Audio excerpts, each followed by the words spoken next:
and welcome to episode 468 of the Mark and Me podcast. As always, I'm your host Mark.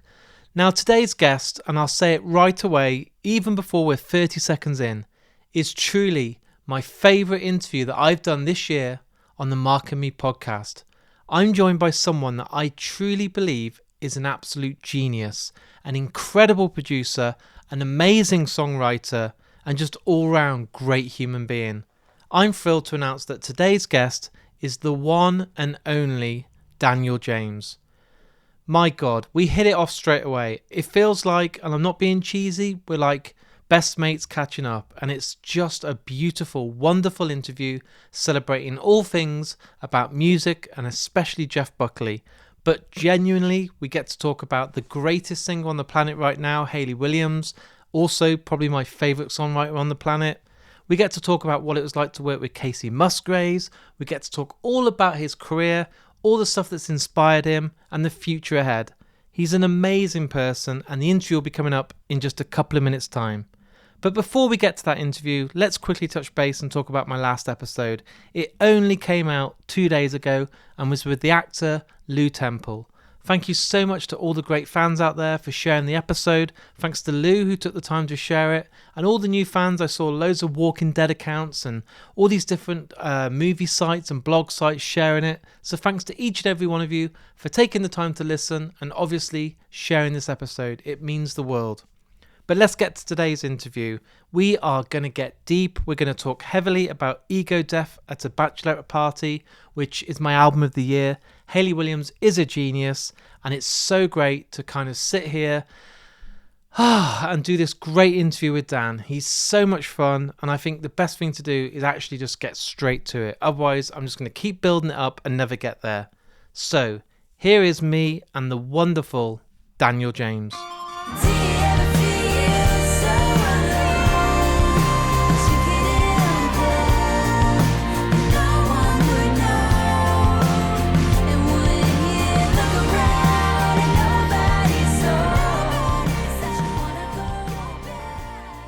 So Dan, first of all, I just want to say welcome to the Mark and Me podcast.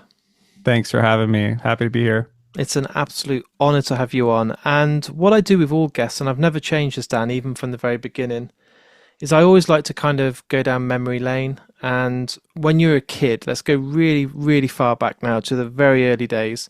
You're a kid, you're at home. Can you remember that first album that maybe you were given by a friend or family member, or you may have even gone and spent your pocket money, even if it's embarrassing, but that first one that you actually had?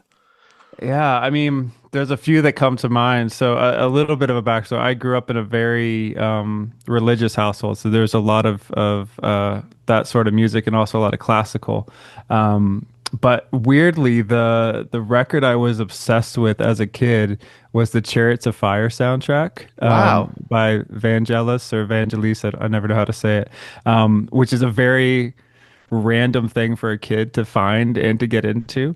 But I used to, my dad was a big runner in school. And so he, because I don't know if you're familiar with the movie or the story, but I am, yeah. It's like a classic. So it's like one of his favorite movies. So I watched that a lot as a kid. So and he had a cassette of it, so I'd always listen to it going to sleep. I always liked to listen to music going to bed as a kid. So it was a very there's a couple songs on there that are very creepy for a kid. So I'd always try to fall asleep before those came on. But that's one album that was very much a part of my childhood that it's a very odd one to pick out, but that's the one that's foremost in my memory. What's really lovely about that, it's got some kind of sentimental value because it's with your family, but no one in 480 episodes has picked that. So you're on your own there. This is a first. All right. A lot of people are like, my dad used to listen to the Beatles, or we're driving in the car and we'd sing along to the Rolling Stones, but that's it, the soundtrack. Well, yeah, I mean, we can get more into this, but because of the environment I grew up in, I wasn't allowed to listen to the radio or anything mainstream or quote unquote secular. Yeah. So I was I would hear stuff out in public, or like my cousins or my friend's house, would have when I was coming up, it'd be like, Rage Against the Machine or Nirvana. Like I'd be able Wow. to sneak stuff like that, But as far as my house, yeah, it was very limited in what I could listen to. So let's talk live music. I've told this story on every episode, but it's the truth. Yeah. When I grew up, I was about 12. My parents weren't as religious. They did actually go to church, but I was allowed to kind of do things and go out and explore and find music for myself. And I Mhm. started really young with bands like Silverchair, Green Oh yeah. Day. Hmm. And the very first gig I went to, my parents dropped me off. They were like, don't talk to strangers, don't do anything, just go, enjoy the band, and we'll pick you up here in 2 hours. You are not staying Hmm. later. It was Green Day on their Dookie tour. So Oh wow. it Yeah, was Dookie was a big record for me fucking too. Yeah. huge. And then Yeah. I kind of That's came amazing. home that night and I was like, I can do what Billy Joe Armstrong does because I can play when I come around those four chords. And I was Yeah. like, I can do it. Like I could be Green Day. Obviously, that Hmm. didn't turn out, but I did realize that I could do what was on stage. And this was at the age of 13. I realized that three people could fill a whole room. The bass cab was making my kind of chest shake. My hairs on my neck were sticking up. And I just felt like a little bit like a religious experience. Like we're all in one Hmm. room together, and that changed my life. And I wondered if your Yeah. first, it must have been a bit different if you were quite sheltered with family that were quite religious, but were you allowed Yeah. to go out and explore? Was your first gig a good one, or was it some Uh, local band in the church? I mean, it would have probably, if I'm getting technical, yeah, it probably would have been like a local band situation. But I'm trying to think. Like, I have a memory. I mean, like, I guess over here it's called CCM music, like contemporary Christian music would Yeah. be the term for it. So, as a kid in middle school, like, I would go to those kind of shows. So I remember seeing. Do you know Michael W. Smith is? Yes. Yeah, like he would have been an early one. Switchfoot would have been an early one. Yeah, like it's there was a really specific time in the 90s where there was a lot more diversity, I guess you could say. Like they had this whole thing in the culture I grew up in where it's like, if you like Nirvana, try this band, to have like clean, safe versions of whatever was happening in popular music. So I would get kind of like these photocopied versions of what was happening, and it's always be like a couple years behind to whatever was happening in popular music. So like um I would like realize later on, like, oh, they were like Michael W. Smith was probably listening to a lot of, I can't, whatever, Peter Gabriel or Yeah. whatever was happening at the time. And like he was pulling that into his stuff. But the first show that felt like an authentic show, even though it was coming out of that space, was this band called Starflyer 59. And they were on this label Tooth and Nail, which is kind of like a punk hardcore, also Christian center, but they were based in Seattle, and Starflyer is an LA band, but they were really into like the shoegaze kind of. He came out like 91, 92, I think, when they started. So it was kind of the My Bloody Valentine, Slow Dive kind of experience uh, that really opened up my eyes or ears really to this kind of other world that I didn't know even existed at the time. And it was kind of like this portal. It's like, oh, and then I found like Jeff Buckley, and then I found Radiohead, and it kind of like I can trace it back to the kind of these few key bands that I would do deep dives on and realize what they were listening to. And then I just started crate digging, or like buying stuff that they would mention in interviews, and Sigur Rós, Bjork, that kind of just fanned out from there. But I could trace a lot of it back to Starflyer 59. That was kind of like my first real like band that I was obsessed with. Do you know I still do it now, dude? I'm a huge Jeff Buckley fan. I've Yeah. got literally his handwriting on my arm of Oh, Last wow. Goodbye. Like I fucking Yeah. love the guy. And I still to this day do what you do. So I buy a book of Jeff Buckley and then I look and then there's a picture in the background of his record collection. I'm zooming in and go, Oh, wow. oh, Yeah. like what's he got and what books he's reading? Yeah. And then, Uh-huh. oh, right. And then I go and buy the stuff and think like, can I think like Jeff Buckley? Like, Yeah. I mean, I think it's on the My Sweetheart the Drunk record. I think there's a photo in there where he's like playing piano or something, and you can see like it's like a wall of CDs yeah, or something behind him. Um, yeah, Jeff Buckley I was obsessed with Grace, and it's one of the greatest albums of all yeah, time. really. Have you seen the film? I've literally just been sent it because I'm getting Amy on the Okay. podcast of the director, Oh, but it's not wow. got an official UK date over here. Okay. Yeah. But I've been sent a screener, and Do you know, I've only just been sent it and I've been talking to Amy about coming on the podcast. And I had Dave Laurie, who is his old manager, on the Oh podcast. yeah. Uh-huh. And I had the official photographer. And it's a bit raw, even though it's been so many years, to look at Yeah. the footage and see everyone going to the cinema and seeing this footage that you've never seen before and hearing the voicemails on the at the end for his mum. I'm not sure when the right time is to kind Mm. of put it on. So I want to watch it, but it needs to be probably a Sunday with a glass of wine, away from everyone, no Yeah. distractions, and just let myself be absorbed in his world again because Yeah. I don't want to just kind of be distracted on a work night and be like, oh, this is pretty cool. I need it to like take over my soul again. Yeah, yeah. I mean, yeah, he definitely holds that place for me. There's certain artists that are kind of sacred in a sense that, yeah, I agree. Like it's not a casual listen or watch. He wasn't that kind of artist, obviously. No. But yeah, I've been amazed just the trailers and stuff I've seen. Just how much footage they have for how it being the 90s, and there wasn't a lot. It wasn't easy to video film things, and just how short his career was. There's so much stuff I haven't seen, and I've done a lot of digging over the years. So Yeah, yeah. there's moments that I love Cameron Crowe. He's one of my Mm. favorite filmmakers in the world. And, the first time I saw Vanilla Sky and we hear that opening bass line and guitar of Last Goodbye, I was like, this song is more than a song, it's just epic. Yeah. And I've decided, the day I die, I want that to be played at my funeral. Yeah. I adore it. And Love You Should Have Come Over for me is Yeah. just, I think it's a flawless song. Some people say, what's the greatest song ever? I can't always answer that. I like Beach Yeah. Boys. I think God Only Knows is a masterpiece. Hmm. But Love You Should Have Come Over, the lyrics, the harmonies, the vocals, the dynamics, it's just fucking a Yeah, masterpiece. it really is. It really is. Yeah. I saw an interview with Andy Wallace when he was talking about, and I might be getting this wrong, but I believe he was saying that when they tracked Hallelujah, he wanted to kind of, I used to perform at the club, the Yeah. Chenet in New York or whatever. He wanted to have that feel, and I feel like they brought in a little audience for him. Like he was actually playing to people, Oh and man. like that was the take they ended up using in the album. I can It's share one small little stunning. story. So I never got to see him live. Obviously, Yeah. I'm 43, so I can't be that cool and be like, yeah, I got to see him. Right. But when I started to learn guitar, I must have been quite young, 12, 13. My guitar teacher in the UK, there's Wolverhampton, which has got like little small venues like the Civic Hall and the Wolfen Hall, and then a tiny place called the Little Civic, which is like 100 people. It's used for like DJs and function rooms.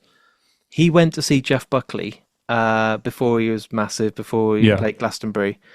And it was just before Grace came out, and he went there, and Jeff was absolutely brilliant, played with the whole band, and said it was fucking the best night of his life. But Jeff was getting a bit kind of agitated towards the end, and it's because they had a curfew of 11 o'clock, and Jeff was like, I've got so much more on a show, I've got these songs coming out. So he said to everyone, look, I'm really frustrated, but I don't want you guys to be let down. All of you, I'm staying round the corner in this hotel. Come to the reception, give me an hour, and we'll have some wine, and we'll have this gig continue. My friend Chris is Wow. like, this is never going to happen. So him and his girlfriend go to the bar. They're standing around. Jeff walks in, takes his coat off, gets an acoustic out, plays another hour and a half. Smith's covers. He's playing loads of acoustic renditions of all the stuff that was going on Grace, all the B-sides. Wow. I Fucking mean, that's hell. his brain, like the encyclopedic knowledge he had of so many songs. I mean, you kind of see it in the double album, the second record on My Sweetheart the Drunk. There's like Yeah. a Genesis cover, and I forget all the covers on there, but there's just like he was just his brain. I can't. He's just one of a kind. Yeah, absolute When genius. when he does I Know It's Over by the Smiths and he's singing and it's a live recording, he's never got to go to the studio to do it. The way he kind of doesn't sound like Morrissey and does it his way, and the way he's playing guitar, I can't get into my head how he's playing the guitar. Like it's no normal way of playing. He's just kind of jamming, but just plucking Mm, these chords and then now and then doing a little picky bit, which is really intricate. But his voice is just flawless. I'm like, how are you so good at so many yeah, things? it's stunning. Yeah, he's crazy. We can't make this a Jeff Buckley podcast as much as I Right. want to. We'll Yeah. get you back on and we'll do a 10-hour Sure. special on Yeah. why we like Please. Jeff Buckley. But Happy. It sounds like you had some great foundations, and it makes me laugh a little bit that you had to kind of sneak out to listen to stuff like Rage Against the Machine, which would have been everything your parents wouldn't have wanted. You know, fuck you, I Yeah. won't do what you tell me, and Bomb Yeah. Track and Guerrilla Radio and all this. Oh yeah. Oh yeah. What was the moment that you were okay to start bringing music home or going to gigs, and they're kind of like, all right, Dan, you can just go off and be yourself now? Yeah, I think in America when you turn 16 is when you can get your driver's license, and I think that was like a level of freedom I hadn't had to that point. And I think there was probably around high school because I started a band and when I was probably 12, and we continued through graduation. And I think that once they saw how much music meant to me and how much time, like I knew from a very early age this is what I wanted to do for the rest of my life. And I think there was a little bit of a surrendering at that point that they were like, okay, like he's gonna, this is like his passion. He's a good kid. He'll be fine. Like these bands aren't going to corrupt him, you know. It's so, but yeah, I mean, I think there was still an element of like having to kind of do a little bit of dance when I'd be playing certain records at home, or like, oh, I listen to this after my parents go to bed, kind of thing. There was still an element of that. I mean, it's hard to portray, but yeah, I had a very, very strict upbringing. So there's a lot of little workarounds I had to find over the years, but definitely when I turned 16 and was, more doing my own thing, it was a lot easier to build out my record collection how I wanted to. So I'm picturing you at the age of 12, you're in a band, you're playing, probably writing music and doing covers and kind of not taking it that seriously, are you, at 12? It's a bit of fun. It's like hanging out Yeah. with your friends and just jamming. At what point are you starting to think to yourself, I want a career in this? Like, as much as this is fun with my friends, like, I want to actually do music every day, all day, and earn money that I don't have to go and do a 9 to 5, you know? Yeah, I mean, I think around high school is when I started thinking like it could be a route to take because we had a family friend who was a music manager that would come back to visit, and she'd have these stories of all the people that I had posters up on my wall of that she'd be hanging out with, and different labels and whatnot. So we actually were talking to labels as 16, 17-year olds, so we were already kind of like starting to piece together what it would look like to have a career. We started buying our own gear and had our own PA set up, and we would drive around the state playing like local shows, but would bring our own stuff. So we were definitely in the on track to be kind of doing it more legitimately. When the band broke up, and after we graduated high school, but I still was like very driven at that point and knew that's what I wanted to do. So I was actively like recording, making songs, and it was obviously a very different time because, not to date myself, but it's like this is before MySpace. There's Of no course, yeah. streaming. So it's like even if you're making music, it's a lot. There weren't like obvious avenues to get it to people. So one of my first things I did after high school is I ended up moving to Nashville. And so that was kind of like where I wasn't quite ready for New York or LA, but Nashville still had enough going on in the music world that I felt like I could try to build something there. And then I ended up staying for years, and that's kind of where everything kind of started to lock in. And I got to meet a lot of people in the industry and just kind of learn how the music world works and operates, for better or worse, from People all, don't all, realize, all do sides they? of it. Like, you're talking then about when it starts out and you're doing demos and you're doing it onto tape at the time, kind of Zoom tape recorder, and you have to get the take right because you can't be going in and, using Pro Tools and taking stuff in and out and stuff. But in the early bands I was in at college, we were literally saving up all our money, buying like a 100 pack of CDRs, Yeah. doing our demo, getting it on there, literally bouncing it down, writing with literally black markers, like the mixtape thing you still see now, putting them into CD sleeves because we couldn't afford to go and get them pressed professionally. Sure, of And course then not. we would go to shows near us like Korn and Deftones and Yeah. Pearl Jam, and I would just take as many as we could afford with our pocket money or money we were earning from college, and just give them out to anyone that was wearing a hoodie with like Silverchair or Bush or Yeah. Deftones. And that's the way because there was no listen to us on Spotify or go on Instagram and watch one of our rehearsals. It was flyers that we made ourselves and printed at work without anyone Yeah. finding out. And I think I do miss that element a little bit, like the Yeah. graft it took just to someone to kind of give you their time of 1 minute to listen to a song.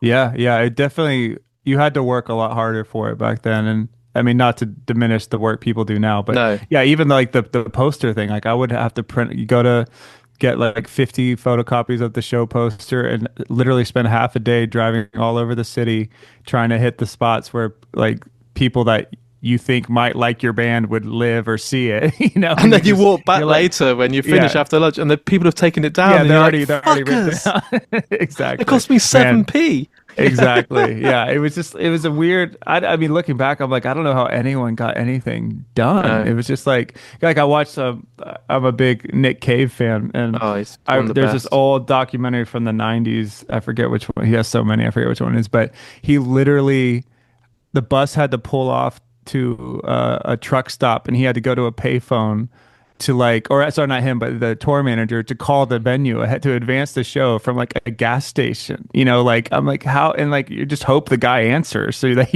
you know you can get the information you need. I'm just like, how did anyone get anything done back then? It's crazy. But there's moments I miss, and I don't want to sound like a granddad because I do it a lot in this podcast. I'm 43. I'm not 93.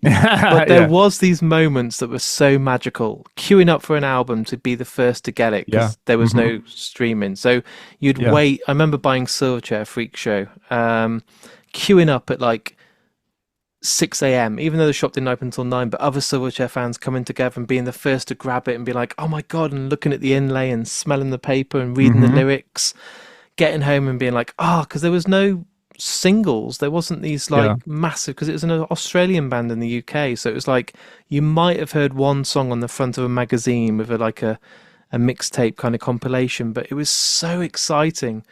And yeah. you'd earned the money. You'd gone out and done a paper round for a week to earn the money to buy one album. So if it was shit, you'd have to sit there and kind of convince yourself it was worth the £12.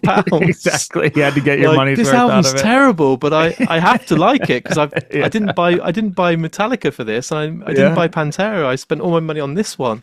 Yeah, I've had a few of those, but yeah, when you get home, you're like, oh man, this sucks. I There's gotta only like, one good song. yeah, I Yeah, gotta wait till I can mow another yard to get something else, you know? amazing.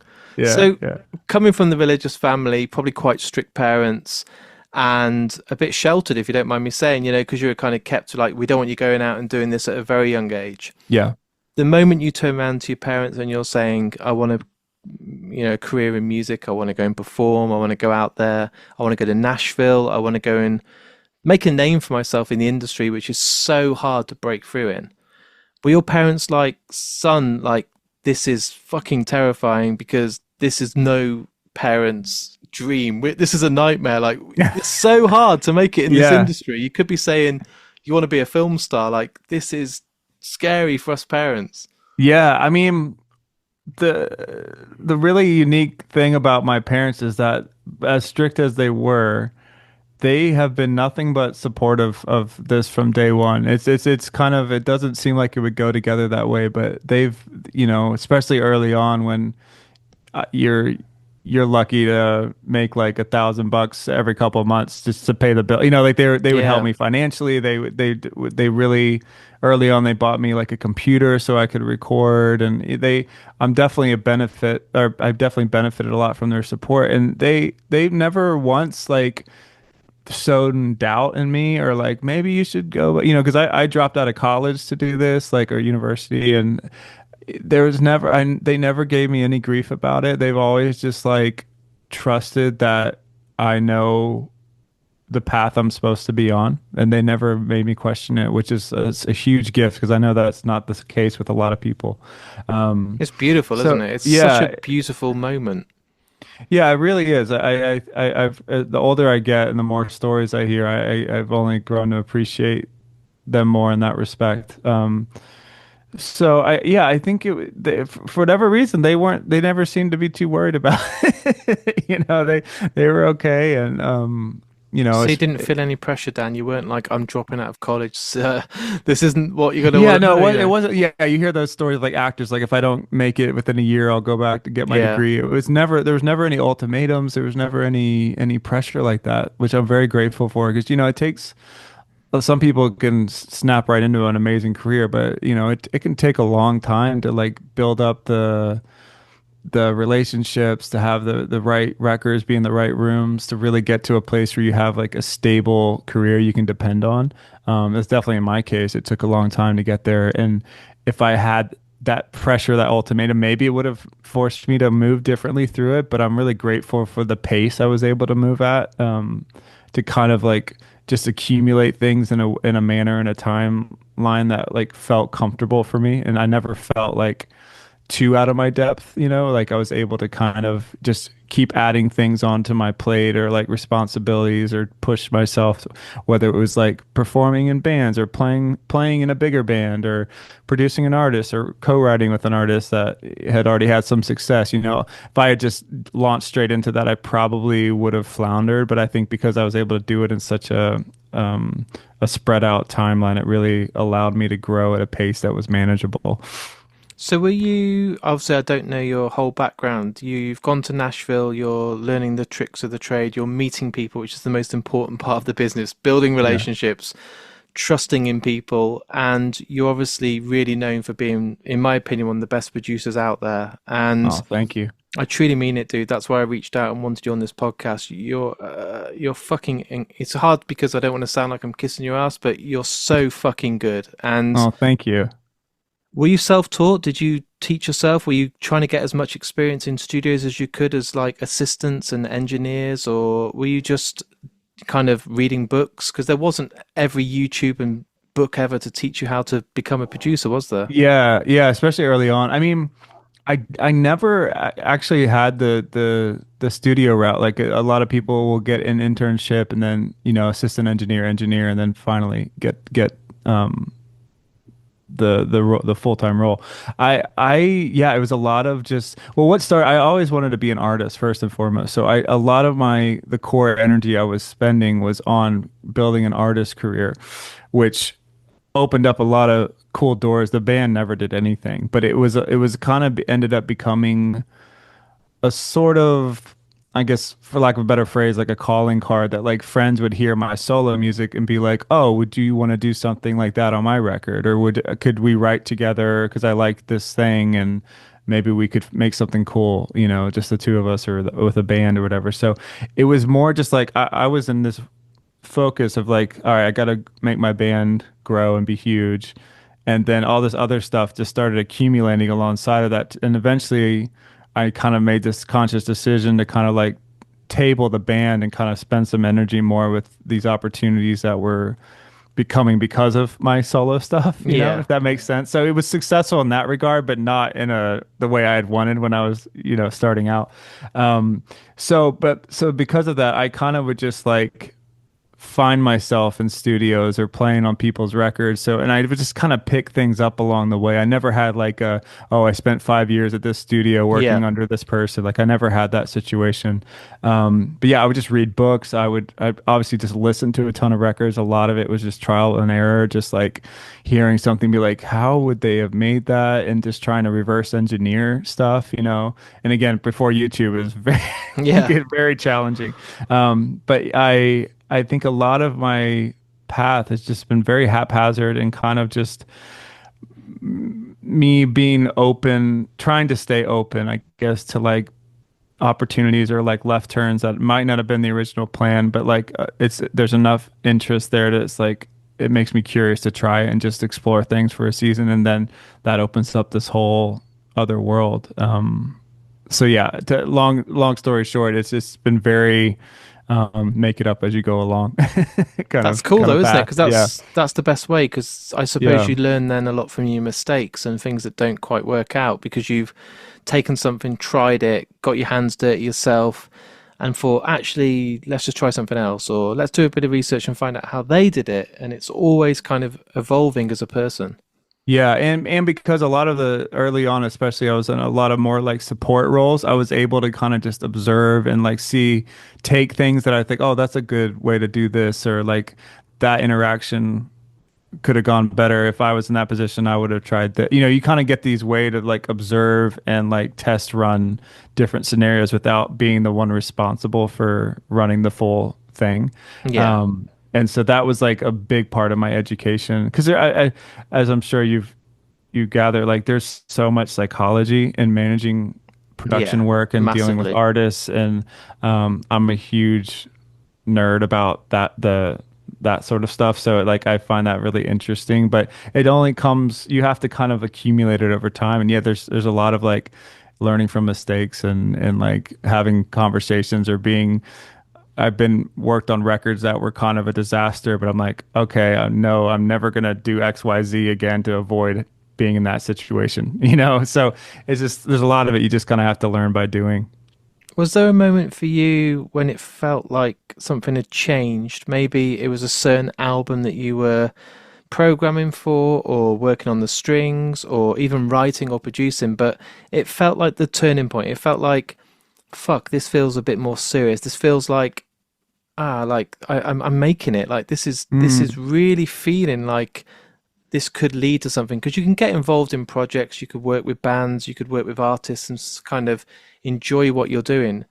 But there's always a turning point. For me, like I told you at the start, I got Anthony Hopkins, and then the numbers really blew up, and I was like, this is a bit more than just me in my bedroom speaking to people. Like it felt mm, like the momentum had really kicked up. yeah. And whenever you then go to anybody and ask to do an interview, I've interviewed Anthony Hopkins, they're like, oh, cool, well, we'll take you seriously. And I wondered if for you personally, was there an artist that you worked with or a band that you just thought, this is the moment, this feels like this change in kind of maybe in your soul, or your the way of thinking, that it just felt like you'd started to make it. Mm. Yeah, I mean, in some ways, I feel like I'm always kind of like still pushing for that in a way. You know, I've definitely had some amazing projects I've been lucky to be a part of over the years and artists that I've worked with. Um, Obviously, my work I did with Paramore and Haley has been like a really big part of my story and like very meaningful, probably the most meaningful work I've gotten to do. Um, but I think like before even that, um, those projects, I was a big fan of this band from Denmark called Efterklang. Yeah. They're more indie, kind of experimental orchestral kind of group. And I ended up sending my when I made my first solo record, I wrote a bunch of people that I was a fan of and said, "Hey, can I send you my music?"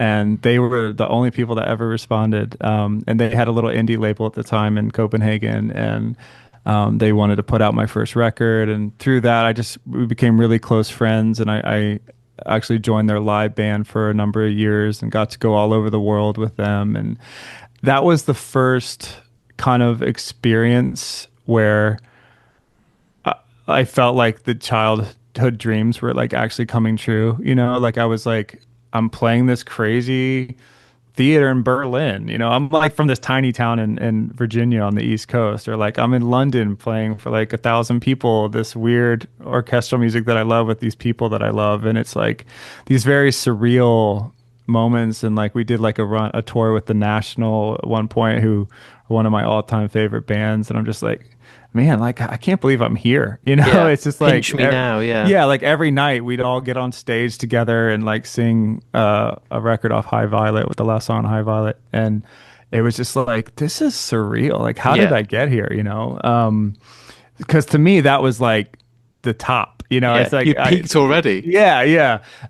So like those kind of experiences, and like through them, I got to go record. I made my second record in Copenhagen with them producing Efterklang, and I got to go to Sigur Ros's studio in Oh Reykjavik and my record God. with Amina, and like they played strings on it in the studio where they did talk in parentheses, and you Goosebumps know, right now. yeah, it was just like I was like I don't need more than that. This is No. amazing, you know. And that was kind of the artistic peak, I think, of my solo career was making that record. I got the most out of actually making it versus what came after. But I would say like after Clang and then yeah, my work in the Paramore camp has been like two really important, meaningful projects that have really stayed with me over the years.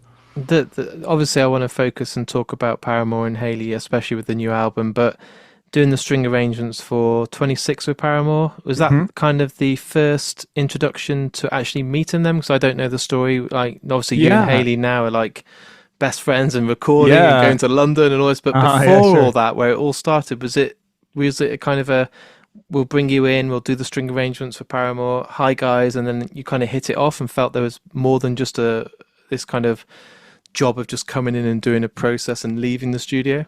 Yeah, no, it was so I've known them since they were kids. So um I was at their very first show when they I don't even know if they were called Paramore at the time. And my friend's brother was in the band. And so I've just kind of known them and been around them forever. And they're an example of a band that liked my solo music, and so Yeah. they asked me because of my solo music to get involved, and I'd written a lot of the string arrangements, like I said, that I did for my solo album that I did in Iceland, and so they heard that and were like, "Could you do something like that for this acoustic song?" Because they at that point they had like I guess that song Only an Exception, which is a little more less rock, but they hadn't really done a ton No. of that space. So I said, yeah, I am not classically trained. I'm just like I kind of just use the computer, and so but I was like, how can I can't say no to this. So I just it was kind of a fake it till you make it kind of situation, and I just made the charts, like went over them a million times, and then day of I just showed up at the studio and just like fingers crossed that everything was right, because if anything was wrong I wouldn't have known how to fix it. And so thankfully I got it right, and it went really well, but that was a very nerve-wracking day for me. But yeah, so to answer your question though, like I've known them for years and years, and I was very very grateful to get to be involved with them in that way. I feel there's this culture now that if you wear a band t-shirt, people are like, name three songs or tell me. Right. And if you're wearing a Paramore t-shirt, I feel like you've earned the right to be like, I was at their first show, motherfuckers. Like, Yeah. you can't doubt my commitment to this band. I'm Right. allowed to Yeah. wear this t-shirt. Right. Exactly. Yeah. I mean, they're such like they're good people, and I know I have I'm not as objective, but Haley is one of for especially someone who is at the level of a career that she's achieved. Like she is one of the most down to earth, like just wonderful human beings, and just like no ego, so collaborative, and so I mean they all are in the band, and it's just like such a rarity to find someone with their success that is still just Humble. yeah, just good Yeah. people, you know. Like Yeah. I've had Zach on the podcast. I was really lucky when Half Noise played over in the UK, and he was Yeah. so down to earth. It was like my best mate just hanging out. I Mm, was like, oh exactly. shit, we Yeah. better do an interview. Like he was so lovely. Yeah. I had Joey on, Uh-huh. who's one of the most underrated bassists out there. So Like good. he Yeah. is phenomenal. And then I Yeah. had Lindsay, obviously, who's been a long time friend and photographer, who was just great. And Yeah. I feel like they're just so good. Like I'm not just saying this.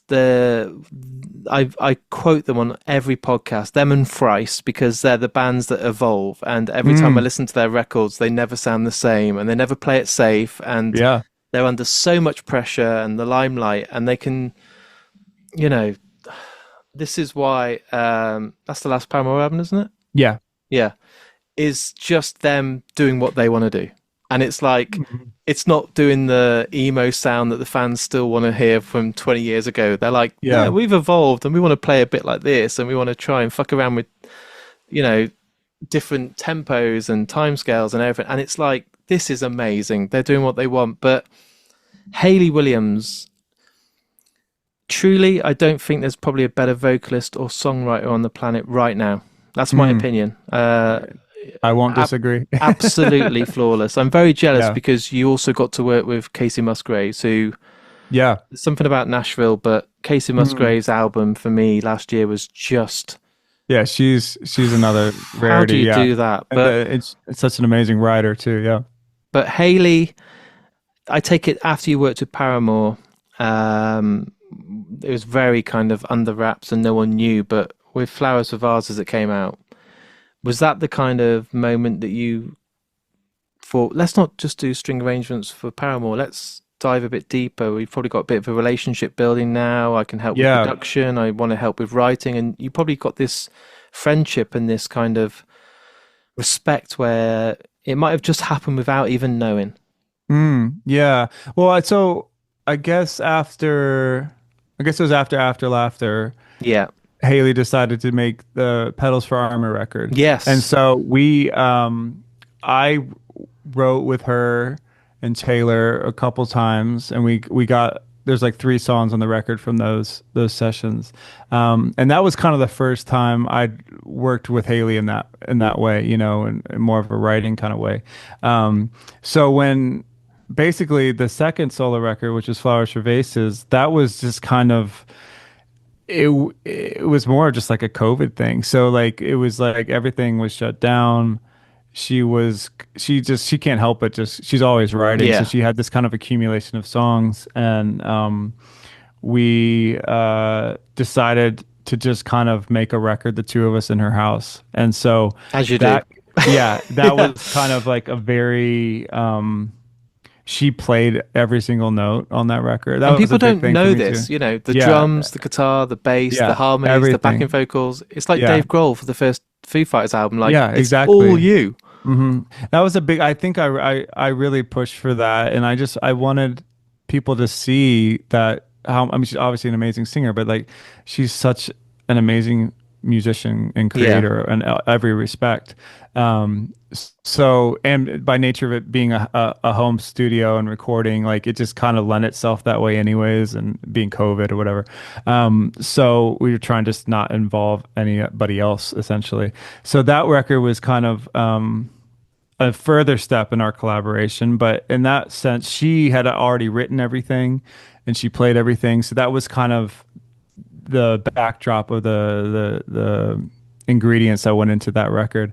Um, and so, but anyway, so like through that experience, we got really close, and Haley and my wife are very close friends. So, we see each other a lot and hang. And when kind of this most recent collection of songs was kind of the first time that we actually sat in a room multiple times a week and we're just like, let's just start from scratch and make something and see what happens. So I think that even though the same people made both records, it's because of the process. They are very distinct from each other, sonically and musically.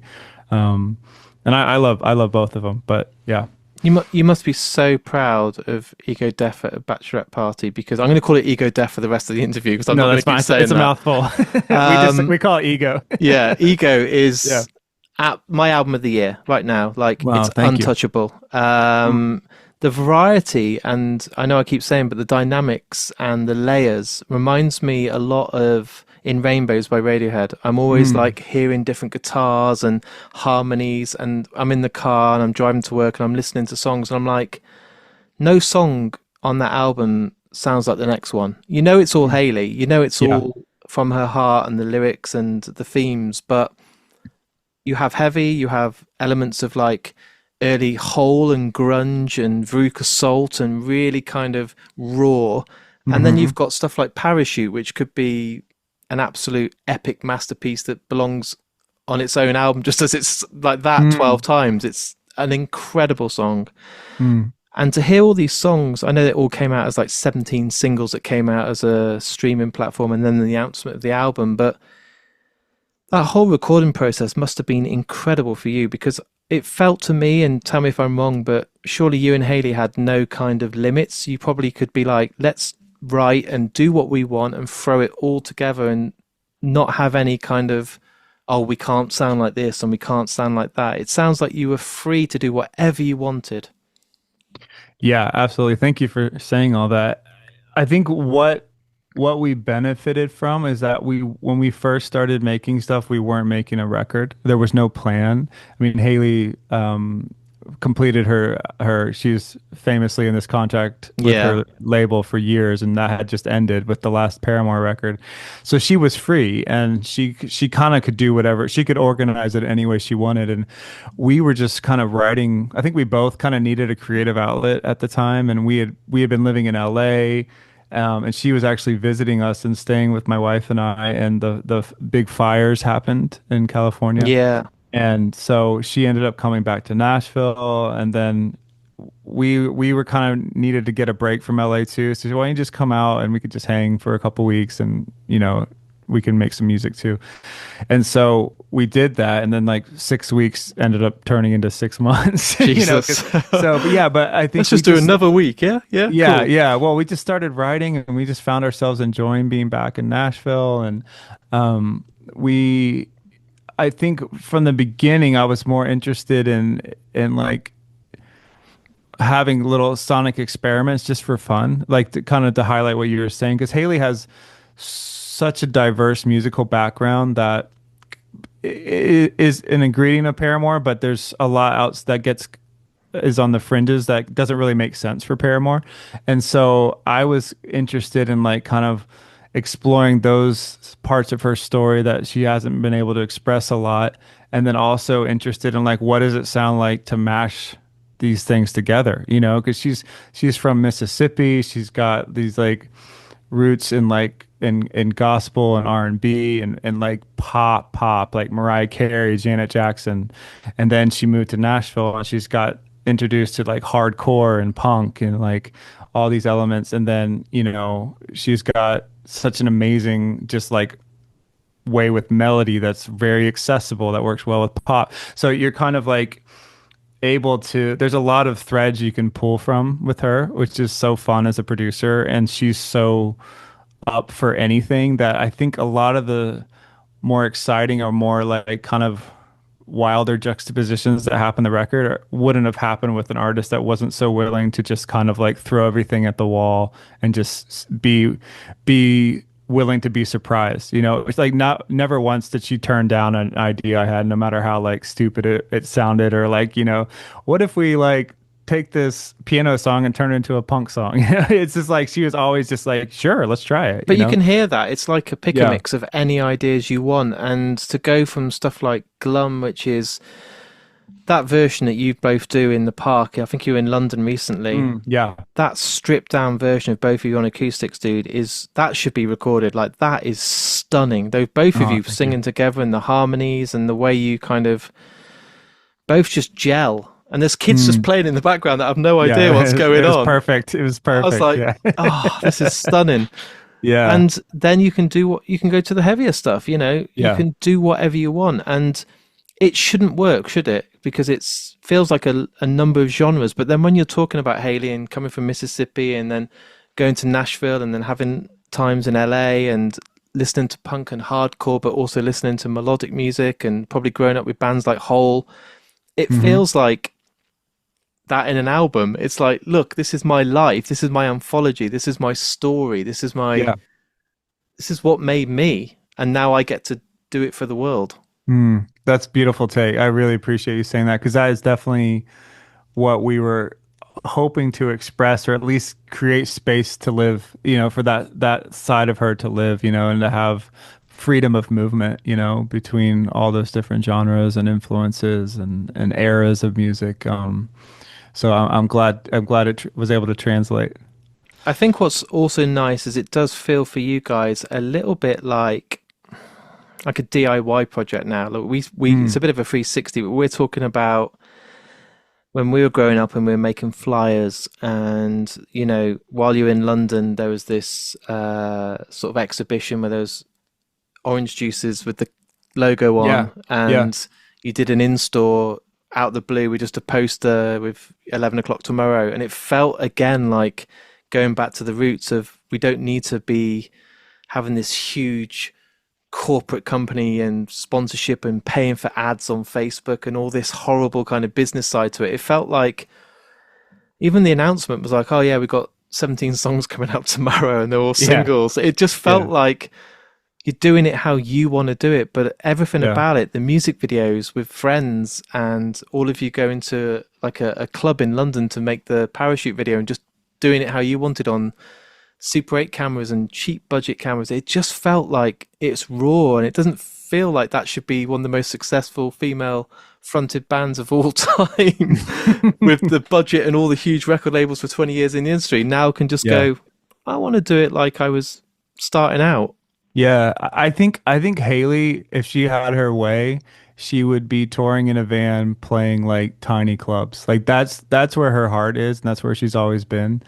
I think what's been so fun with this album rollout and what is driving a lot of it is kind of just like instead of trying to, like you're saying, do this mass market, try to hit everybody at once kind of thing, she's really honed in on just the core fans and doing taking care of the people that have been there for her journey and kind of like starting there. And I think that informed a lot of like the album was announced through her hair dye company, you Which is know? amazing, isn't it? Yeah, and she made this very DIY 90s website for it and just like involving the fans and like picking the track Even list the order. track order, yeah, for the Yeah. album. Like, Yeah, send 'cause me like your playlist. we legit didn't know. Like we like it, that wasn't just like a marketing thing. Like we were just like actually curious to involve the listeners and the Yeah. fans. Like how do you think about this? How do you organize these songs? And that really played a big role in the final track listing. And yeah, it's just been so fun to kind of almost like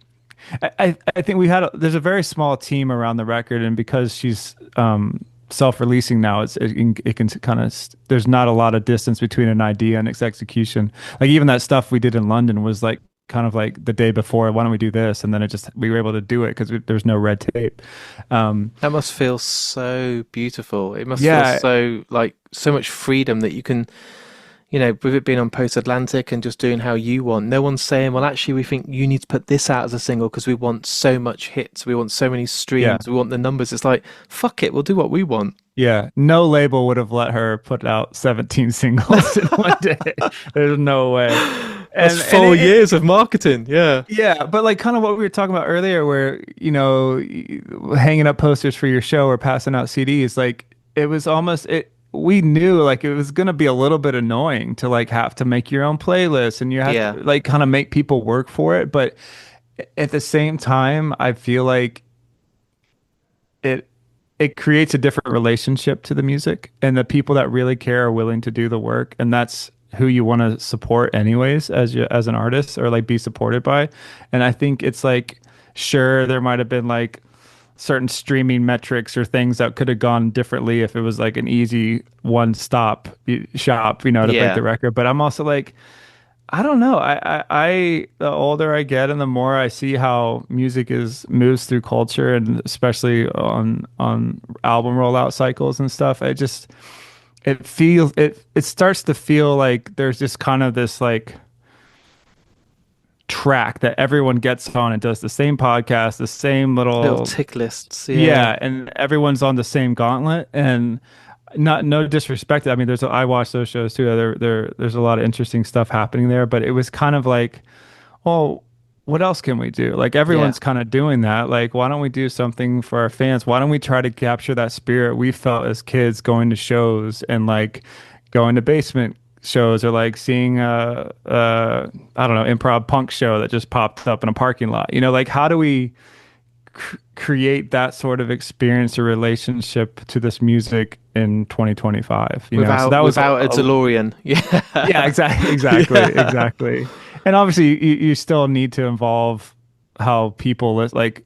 We do not want to make it so hard to find that it's like there's too much of a gatekeep on it, but No. just trying to find that balance. It's a ongoing conversation. But you're talking about getting the fans to do a bit more and make a playlist, and you're asking a bit more than just them sitting there and being fed it on a spoon. Like, here's the album for you. If Right. any fans in the world are going to work, it will be Haley and Paramore's fans and your fans, Yeah. because they are going to do anything that's required. They will queue up, they will go to bars, they will wait, they will make posters, they'll hand out flyers. It feels like a big family, and it's a fucking big family. Yeah, yeah. But I see the same people. I look at Instagram, I see the same comments. The fact that Hayley met these people outside Radio 1, then went to this place in London and was hanging out. It wasn't just a quick meet and greet. It felt like, hey, come and hang out. And Yeah. I want to be just like all of you. I don't want you to put me on this pedestal and treat me like a queen. Let's just have a photo and a chat about music and fucking Yeah. films, you know. Yeah, a community is a big thing for her and for me, and that's kind of the scenes we came. I mean, I think the punk and hardcore scene, especially in the era she was in, it was a very communal thing, and I think she's always wanting to kind of maintain that or create that in the way she can. Obviously, it's a lot challenging, more challenging at her level, but she's always looking for ways to bring it back to that dynamic, you know. And we saw Turnstile play last night, and they're like another great example of a band that has just fostered this amazing They're incredible.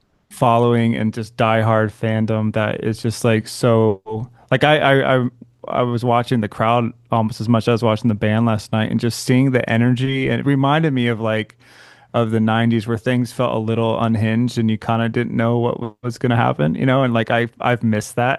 You know, everything. It's so true. It's very nostalgic, and even their yeah. music videos, it felt like a Wes Anderson film. And they're talking about Yeah. the homage to Jimi Hendrix and stuff, and the coloring Yeah. and the cameras they're using are really dated and retro looking. But Yeah. it works, and Turnstile are one of the biggest bands in the world right now. Yeah. But Yeah. it also feels like they're my little band that no one knows about, and I like to listen to Exactly. them and not kind of feel that they're like this stadium filling band. It feels like I could go and Yeah. see them at my mate's party. Yeah, yeah, and I think it takes work to keep that feeling alive, you know, especially as you get bigger and bigger. And I think they've done a great job of still staying in touch with their roots. And I think Haley's always very conscientious of that as well in her own world. Have you sat yourself or with Hayley and had the conversation about how are we ever going to get these songs to be kind of workable as a live set? Like, as much as these songs, I've told you when I drive to work, I'm a bit of a nerd, so I got really nice headphones. I sit and I will listen, and I'm like, listen to that synth, and listen to the way that she's backing up her own vocals and doing a double take, and I can hear it a bit more pan to the left, and I can hear her Yeah. doing high notes on the chorus of like Parachutes, and I can hear, you know, the real high sustained note that just beefs up the chorus and stuff. Have you thought to yourself, like, there's a lot going on, there's a lot of production, Yeah. there's a lot of great ideas and layers, but to strip that back and take it on a show, I know Hayley would not want to go to a venue and have 56 musicians on stage trying to replicate that. Of course, yeah. But at the same time, you want to do it justice and not strip it back so every song's too minimalistic, you know? Yeah, yeah. I mean, it's like I always think about.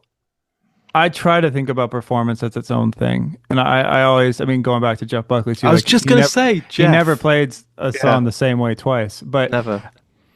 I don't think the record we've made wouldn't really function in that level of freedom. But I think they're being willing to kind of treat the live show like a rebirth or like a I don't know, like you're kind of how do you retain the heart of something and still present it in a way that is just as compelling as a recorded version, but obviously you can't recreate every single aspect of every single song. And you know, there is a lot of textures and obviously a lot of vocal stuff, which will be challenging to like to fully replicate because I mean some of these songs have like 5 harmonies, Yeah. you know, in the chorus. It's just you can't really do that. But I see it as more like a challenge to like how do we create a different experience that's just as compelling as the record, you know, and like use the limitations to like inform our creative decisions, you know, like take it as a challenge to like That's a hell of a challenge, dude. Like, Yeah, in my head, I'm like, yeah. God, how do you start? You know, yeah, I don't. that's we your haven't- headache, not mine. Yeah, we haven't had those conversations as of yet, but it's definitely I've always riding that line, even as when I'm producing or like doing a dense type of production. I do think about like, man, this would be challenging to perform without just having like a massive computer track underneath everything, you know, 9 to backing pull it off. tracks, yeah. Yeah, exactly. So it'll be an interesting problem to solve at some point for sure. You mentioned on today's interview, Dan, and I'll wrap things up now because I'm conscious of time. But I was hearing you say the words that even though you'd come this far and you got to work with Paramore and KC and had music on Apple TV and all this Netflix, and you've had an incredible career to date, and it's fully deserved because you're in a league of your own. You did say to me you still feel like you're not there yet. You haven't made it. That was your Mm. words today, and I wondered what was in your head. What was it that you are missing? Is there a list where you want to still tick something off? What is it that you're still kind of seeking? What is it you're still wanting to kind of achieve for Mm. yourself that feels that it hasn't been done yet in this kind of journey you're on? That's a great question. I think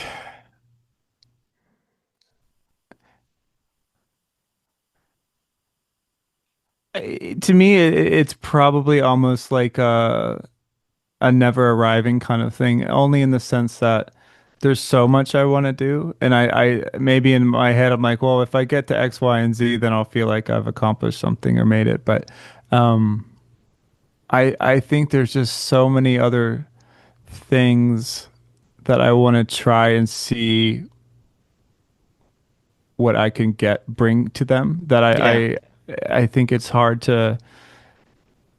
I don't know if I frame things like, okay, now I've made it, I can relax, I can rest. I think more of like I'm always just like, what's next? How can I take what I've done before and refine it, make it better? How can I expand it? How can I like use it to kind of bring life to another area of interest I might have? It's just kind of like, yeah, I don't know. It's a hard question for me to, and I know I was the one who said that, but it's I don't know what the metric would be, and I think it maybe it's just part of the artist thing of always you finish something and it's like, it's like this is a funny reference, but I think it was Sting who said this is like records are never finished, they're just abandoned. And I think there's wow, this yeah. thing that happens of there's always more you could do. There's always another stone you could, look under. And I think when I finish something, I'm always like, what if I had another chance, how could I like do it differently or like make it even stronger? I just can't help but think that way. It's hard for me to just like rest. I mean, this record with Haley has been particularly like well received, which has been amazing to experience. But yeah, I'm still like, oh, what if I had done this in that chorus, or what if I had, what I mean? I can't help myself at trying to like, uh, continuing to like tinker with stuff. And I think because of that nature, it's hard for me to fully ever feel like I've finished or I've arrived or I'm like at this point that I can uh, just put on cruise control and just ride off into the sunset of, whatever. Are you able, So are you able to, or have you been able to take a step back and reflect? Because I kind of feel like, even though I've only talked to you for an hour now, I feel like I'm on the page with you. I know you. I meet people and I either click and we gel and it's a great podcast, or it feels like work. And I feel like we could do a 10-hour special genuinely. oh And when you're talking to me today, have you ever, because I could have done this and I should have done that differently. And have you ever been able to take a step back and reflect and say, fuck me, like, I've just done this album and it's got 5 stars and it's got 10 out of 10 and everyone's yeah. saying it's the best ever work we've done. And 10 years ago, if you told myself this, I would have told you this is never going to happen. Like, are you able to digest and go in the moment, this is really fucking awesome? Or is it just, Yeah. I wish I could be critical and I have to try and destroy everything in my head that it's not good enough? No, I thankfully I have had moments of that, and I have people in my life that are able to like help me create space to like Yeah, just pause, be present, and acknowledge these moments that are, yeah, it is pretty special. We especially in London when we were over there and getting to like be at Radio One and have these experiences that, yeah, like if you had told 20-year-old or like 20 years ago version of me that I was get to do that, I wouldn't have believed it. I'd be no. so stoked. So it's like it's a double-edged sword, I think, of what allows me to produce is always trying to look for problems and like figure out things and like plan ahead and stuff. And then it can easily, if you're not careful, it can spill over into other parts of your life, which is it's kind of the main struggle I have as an adult, like working through that energy. Um, but yeah, thankfully I have enough people in my life that can help me to, like I said, like just enjoy what's happening. And we've had some great times together as a crew and the team that, was a part of the rollout and just really celebrating because everyone's worked so hard. Yeah. This took everyone put in a lot of time because the timeline was very fast actually for when we started making stuff to when it started coming out. So, there's a lot of work involved, and it has been nice to have these celebratory moments too. One of my kind of final questions, because you kind of touched on it a bit and you probably listen back to the album even now, and not just Hayley, with all the albums you've worked on, and oh, I could have done this differently, and this sounds good, but if I had my time again and reflected now, in hindsight, I could have changed this. Yeah. Do you think you can ever turn that off? Because that's sometimes dangerous because things are never finished for you. One thing you said there about Yeah. Stink saying they weren't finished. I've interviewed a couple of bands recently. I think it was Lorna Shore and it might have been Crosses, Deftones side projects. And what really hit Oh, home, yeah. what hit home really hard was I asked them if they were critical of their own work and they would read reviews online about their own albums, and if they took on comments, if someone said, "Oh, this is the worst album I've ever heard," did it really hit hard and was it painful, or did you just shut off from it all? And I think it was Chino, and I think it was someone from Lorna Shore turned around and said, "It's our album until we publish it and put it out there, and then it belongs to everybody." And Mm-hmm. you can embrace that, you can enjoy it, you can love it, you can live with Yeah. it, but it's too late then for it to be that person and mine anymore because it's everyone's album. And I thought to myself, that's a really beautiful, normal, good way to look at it. Because I listened to my own podcast afterwards and I'm like, oh, I sound a dick and they didn't sound interested and I would have done this differently and I should have done this and this Yeah. question didn't work. But I've switched it off, dude. I've switched off the numbers. I've switched off the downloads. I've switched off I don't read the comments because I want to enjoy it. But for Yeah. you, are you able to? Are you still too critical on yourself? Are you a bit anxious of, oh, I hope people like it? Because I don't think, and correct me if I'm wrong, but probably nothing is finished for you. It's always a Yeah. project that's has to be wrapped up, and that's the best I can do in this moment. But I still feel like if I could have a paintbrush and I was an artist, I'd still do a little bit more before and a little bit more. Yeah. I mean, I definitely I don't read reviews. Maybe like my manager or my Yeah. wife will send me something that's positive. I can't read reviews at all. It's too much for me. I learned that early on, so I just stopped reading them. The good But yeah, news, Dan, is that everyone loves the new album, and every big publication have said it's 5 out of 5, literally across the board. So read those ones, okay? it's pretty surreal. Everyone But yeah, loves it. I think I had to turn it off because and I think it helped that we weren't making a record when we started, that I wasn't like feeling any pressure. The Yeah, pressure came more when you're signing off and going to mix, and then it's like, oh, this is a real thing now. But I think because I wasn't thinking about it like that when we started, I was able to move through it very differently. Um, but yeah, I mean that is the life's work, is like, how do you stay present? How do you not because all you can control is the work that you're making. You can't control how people hear it. You can't control how it's received. And I think the life's work is to just surrender to stuff you can't control. So, and for my job, that's a big part of it. And it's something I'm consciously working on in therapy and with conversations with friends. And because it is, this line of work is you're constantly being measured when you're yeah. putting out work on a pretty regular basis. So it's like it can be challenging if you don't have a healthy perspective or like practice in place to be able to absorb being received by the world, and think that this record's doing really well, but there might be a project I do that isn't, and I have to be able to accept both, and be able to not let either of them define who I am as a person, as a creator. I just have to be actively attuned to me being aligned to my work in a way that is as authentic as I can be, and that's kind of it. Easier said than done, but I have nothing but respect for you Exactly. because I go to therapy and Thank most you. of my sessions are why does not everyone love me? What can I do to make everyone I meet love me? And I've Yeah. accepted that I can put people onto shelves now, and it doesn't matter. I'm not Yeah. going to be able to have every person like what I do. But 43 years of my mind saying I need to be enough for everyone. I need to make sure that Mm. it's difficult. So Yeah.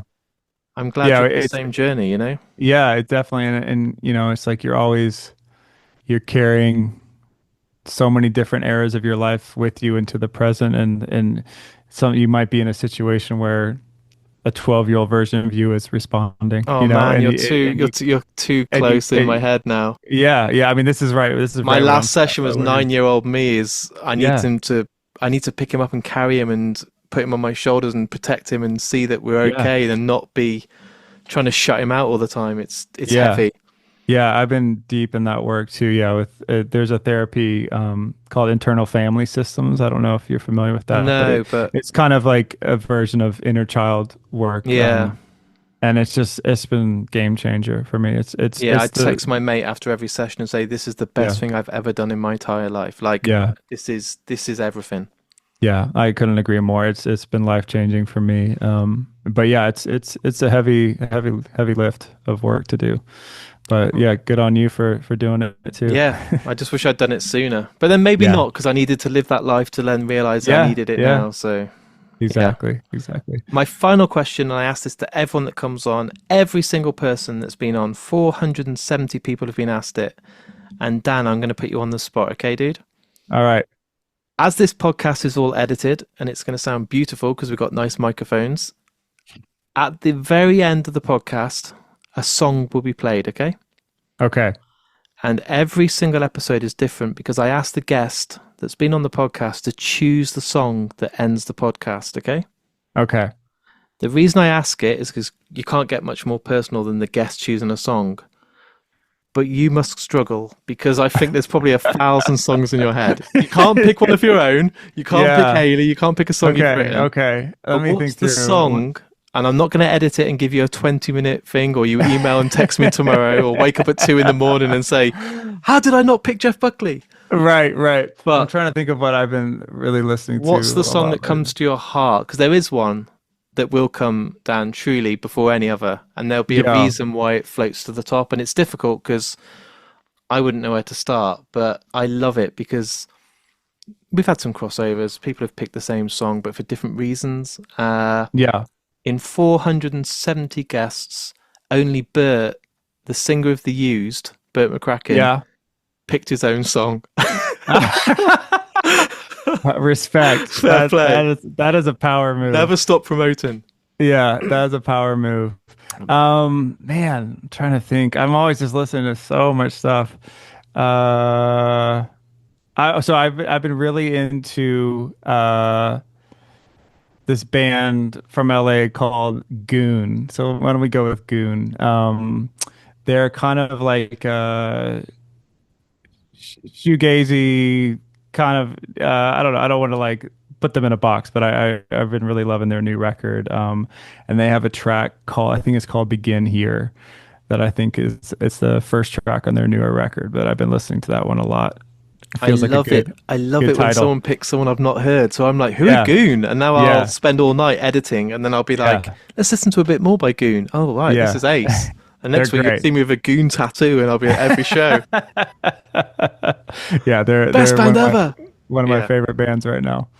Dan, thank you. You can probably tell after an hour and 15 minutes how much I'm a fan of your work, but also I really do appreciate the time you've given me to come on the show and just this. I've had Alex Winter on 3 times. I've had Neil Blomkamp, the film director, on 3 times, and I've had the singer from Thrice on 3 times. And maybe I'm being cheeky, but I can just tell that this won't be the first and last. I think you're welcome to come back on, and we'll continue this maybe in person one day, or somehow our roads will cross again. And I really hope that we can make more because this has been absolutely beautiful. Thank you. Yeah, I feel the same. And yeah, hopefully it's the first of many more conversations. Coming soon, the 20-part special of Mark and Dan, a new podcast talking Jeff Buckley every week. I'm there. I'm Perfect. riveted. I thought you were gonna catch me. I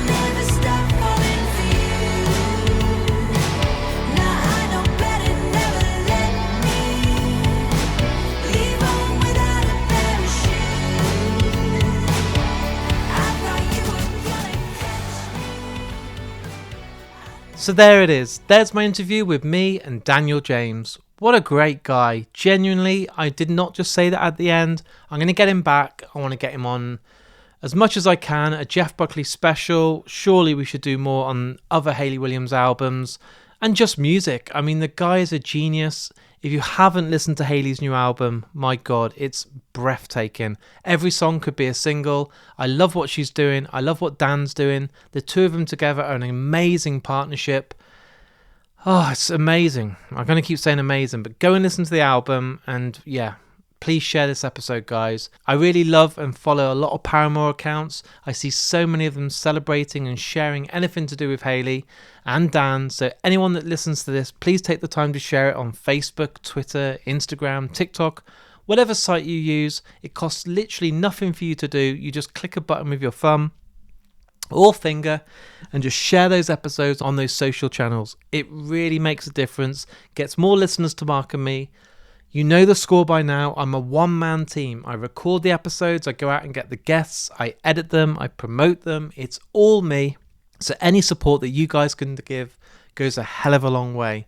I do also have a Patreon account, so ways of kind of supporting the podcast is to go on there. You can sign up for as little as like £1 or $1 a month. I send you a welcome pack which includes stickers, badges, a monthly newsletter, and starting on November this year is going to be the Lost Tapes, interviews that are only available for people that support me on Patreon.